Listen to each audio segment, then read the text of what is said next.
Asia cup 2025-এর super ফোরে আপনাদেরকে স্বাগতম। এশিয়া কাপ 2025-এর সুপার ফোরে মোটামুটি চারটি দল কিন্তু অংশগ্রহণ করেছেন: ইন্ডিয়া, পাকিস্তান, বাংলাদেশ এবং শ্রীলঙ্কা। আমরা যদি একটু লক্ষ্য করি, প্রত্যেকটা দল কিন্তু তিনটি করে ম্যাচ কিন্তু খেলবেন। প্রত্যেকটা দলের সঙ্গে কিন্তু তিনটি করে ম্যাচ অনুষ্ঠিত হবে।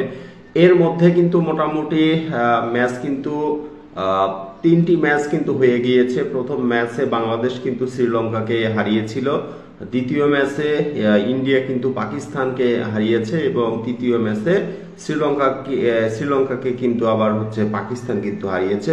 এখন কিন্তু ফাইনালের দৌড়ে কিন্তু রয়েছেন ইন্ডিয়া, পাকিস্তান এবং বাংলাদেশ, এবং শ্রীলঙ্কা কিন্তু এখন মোটামুটি তারা সুপার ফোর থেকে আউট হয়ে গিয়েছেন বললেই চলে আর কি।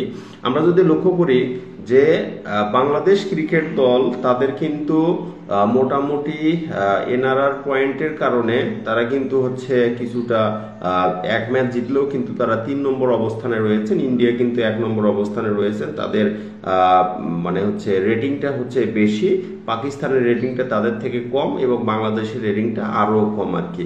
তো সেই হেতু বাংলাদেশ ক্রিকেট দলকে আজকে কিন্তু বাংলাদেশের ইন্ডিয়ার সঙ্গে খেলা রয়েছে, সেহেতু বাংলাদেশ ক্রিকেট দলকে অবশ্যই ভালো করতে হবে এবং রিস্ক নেওয়া যাবে না। বাংলাদেশকে আজকে সর্বসাফল্য দিয়ে কিন্তু আজকে জয়লাভ করতে হবে। ধন্যবাদ।